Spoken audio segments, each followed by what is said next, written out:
바오로는 왜 다마스쿠스까지 갔을까요?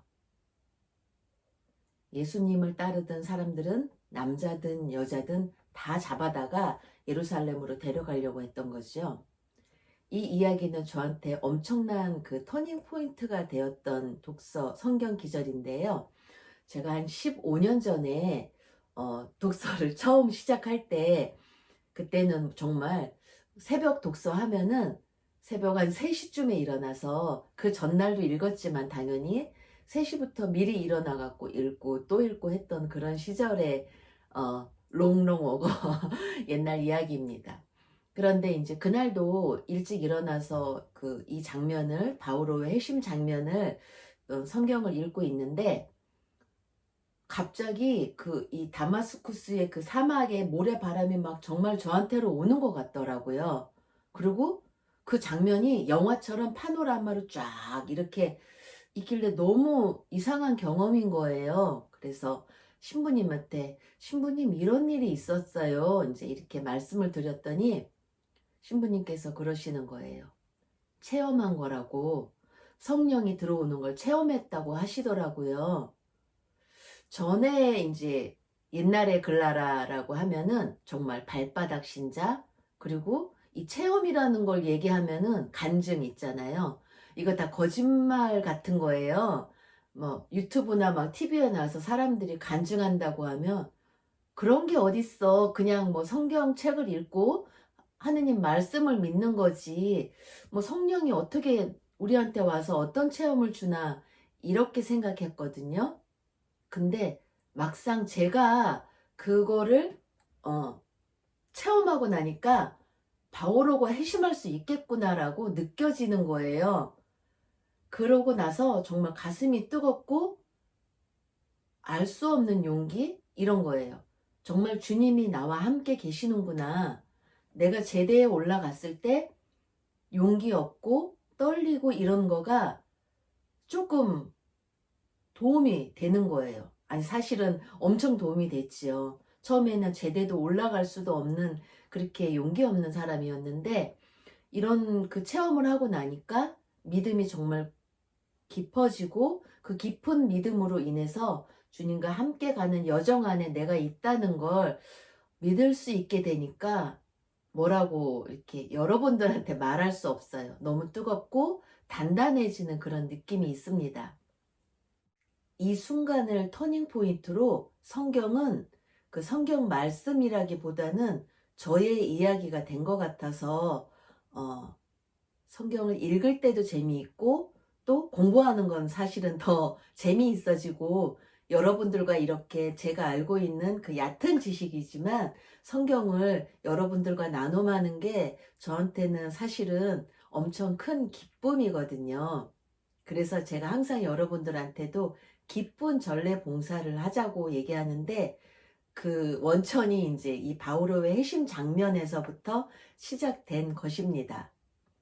그럼 오늘도 제가 그 바오로의 회심 장면을 그 챗 GPT를 통해서 아주 쉽게 화면으로 만들어 봤거든요. 그래서 그 화면 이렇게 돌려보시면서 오늘 성경 읽기 재미있게 또 기쁘게 해보겠습니다.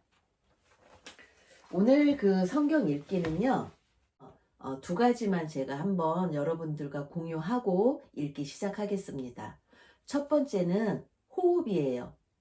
호흡을 하기 전에는 약간 강조가 들어간다고 했잖아요. 어떤 의미냐면은 첫 번째 줄에 그 무렵 사울은 여전히 주님의 제자들을 향하여 살기를 내뿜으며 대사제에게 가서, 이 제자들을 향해서 사울이 어떤 살기를 품고 박해를 하려고 하잖아요. 그 약간 강조하는 의미에서 제자들을 향하여 살기를 내뿜으며 이렇게 저는 읽었습니다. 그리고 두 번째로는 중간쯤에 6절인데요.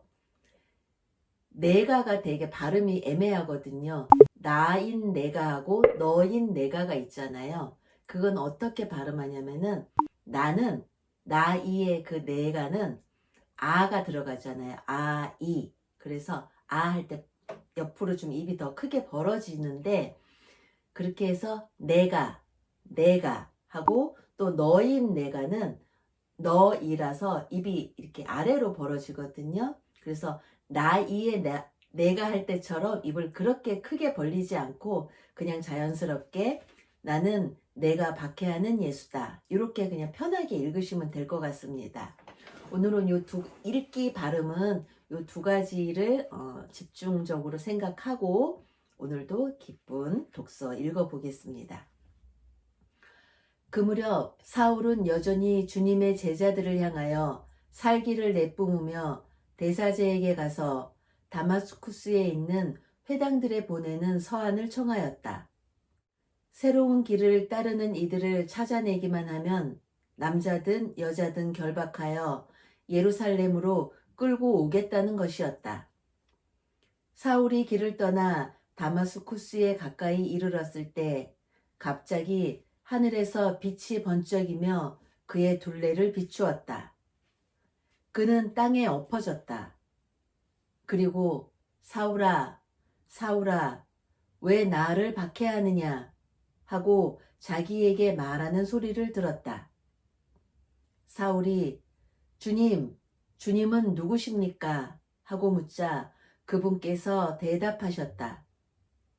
나는 내가 박해하는 예수다. 이제 일어나 성 안으로 들어가거라. 내가 해야 할 일을 누가 일러줄 것이다. 사울과 동행했던 사람들은 소리는 들었지만 아무도 볼 수 없었으므로 멍하게 서 있었다. 사울은 땅에서 일어나 눈을 떴으나 아무것도 볼 수가 없었다. 그래서 사람들이 그의 손을 잡고 다마스쿠스로 데려갔다. 사울은 사흘 동안 앞을 보지 못하였는데 그동안 그는 먹지도 않고 마시지도 않았다. 다마스쿠스에 하나니아스라는 제자가 있었다. 주님께서 환시 중에 하나니아스야 하고 그를 불렀다. 그가 예 주님 하고 대답하자 주님께서 그에게 말씀하셨다. 일어나 고둔길이라는 거리로 가서 유다의 집에 있는 사울이라는 타르수스 사람을 찾아라. 지금 사울은 기도하고 있는데 그는 환시 중에 하나니아스라는 사람이 들어와 자기에게 안수하여 다시 볼 수 있게 해주는 것을 보았다. 하나니아스가 대답하였다. 주님, 그 사람이 예루살렘에서 주님의 성도들에게 얼마나 못된 짓을 하였는지 제가 많은 이들에게서 들었습니다. 그리고 그는 주님의 이름을 받들어 부르는 이들을 모두 결박할 권한을 수석 사제에게서 받아가지고 여기에 와 있습니다. 주님께서 그에게 이르셨다. 가거라. 그는 다른 민족들과 임금들과 이스라엘 자손들에게 내 이름을 알리도록 내가 선택한 그릇이다. 나는 그가 내 이름을 위하여 얼마나 많은 고난을 받아야 하는지 그에게 보여주겠다. 그리하여 하나니아스는 길을 나섰다. 그리고 그 집에 들어가 사울에게 안수하고 나서 말하였다. 사울 형제, 당신이 다시 보고 성령으로 충만해지도록 주님께서 곧 당신이 이리 오는 길에 나타나신 예수님께서 나를 보내셨습니다. 그러자 곧 사울의 눈에서 비늘 같은 것이 떨어지면서 다시 보게 되었다. 그는 일어나 세례를 받은 다음 음식을 먹고 기운을 차렸다. 사울은 며칠 동안 다마스쿠스에 있는 제자들과 함께 지낸 뒤 곧바로 여러 회당에서 예수님은 하느님의 아드님이시라고 선포하였다. 주님의 말씀입니다. 저는 오늘 이 말씀 중에요. 15절 주님께서 그에게 이르셨다. 가거라. 그는 다른 민족들과 임금들과 이스라엘 자손들에게 내 이름을 알리도록 내가 선택한 그릇이다. 오늘도 주님 안에서 기쁜 하루 되시도록 기도하겠습니다.